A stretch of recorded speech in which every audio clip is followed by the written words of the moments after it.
Times continue to change, but the four foundational pillars of Oklahoma Wesleyan University remain sure: honoring the primacy of Jesus Christ, priority of Scripture, pursuit of truth, and practice of wisdom. Oklahoma Wesleyan University is unapologetic as it models a way of thought, a way of life, and a way of faith. We stand for what we say we stand for. Our mission intertwines with everything that we do, and it's part of who we are as individuals that make up Oklahoma Wesleyan University. We believe wholeheartedly that we should live out our faith. As did the founder of the Wesleyan Methodist Church, Orange Scott.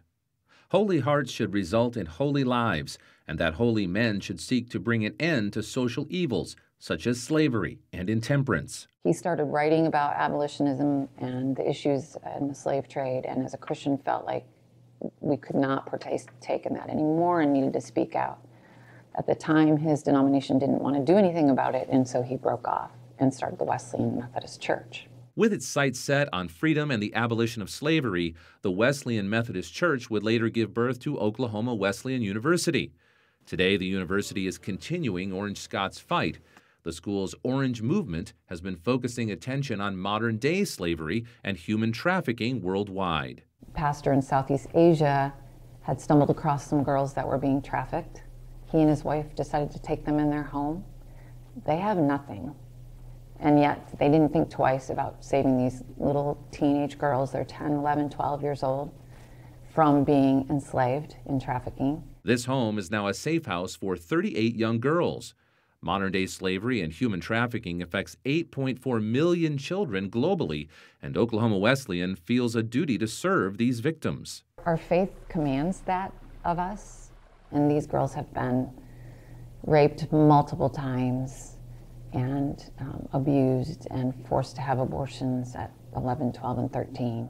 And so over the past year, we've basically adopted Rehab House and 38 girls, and we are feeding them as best we can and keeping them safe. And our goal is to provide permanent housing for these girls in a community where they'll be more safe. My favorite picture is they were going like this. They were telling us that they loved us. So students have been passionate about recognizing that they can have an impact now. I have taken away from here like a love for other people. Senior Chloe Canfield says the school's four pillars impact every element of her education. You know, when you're in a classroom talking, there's always a connection to something in the Bible. Chloe, an English education major, believes that the one-on-one relationship with professors and living according to the school's guiding principles will make her a better teacher. It really just changes like how I see other people, and I see what I do as just eternally impactful because I'm doing it for Christ, and I'm able to show His love to other people through what I do. It's really just a family. Alumna Megan England says Oklahoma Wesleyan's motto, impacting culture with the Lordship of Jesus Christ, has prepared her well.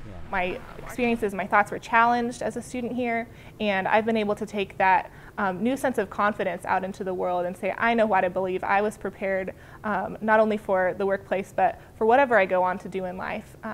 I know what I stand for. One thing Oklahoma Wesleyan University stands for is the sanctity of human life. And that's why this university, with its long history of standing against government injustice, will now go to the U.S. Supreme Court. The Obama administration's abortion pill mandate is forcing the university to provide access to life-ending drugs and devices through its health insurance plan. We believe Scripture from Genesis to Revelation, and the idea that we can just kind of set aside some part of truth and pretend it doesn't exist so that we can comply with something we believe is wrong, frankly, it's just not a possibility. And what that will mean is the government will come in with fines that will literally, quite possibly, most likely, shut us down. The university could face fines of over $4 million per year if the Supreme Court rules against the school's freedom to follow its faith. Oklahoma Wesleyan University is one of 5 Christian universities represented by Alliance Defending Freedom, a legal nonprofit group that defends the right of people to freely live out their faith. Their challenge to this unjust, unlawful, and unnecessary mandate will be heard at the U.S. Supreme Court on March 23rd. We are fighting for our freedom here, and we're not going to back down. When the government or others try to tell us that we can't stand for what we believe in, it seems to contradict who we are as the United States of America.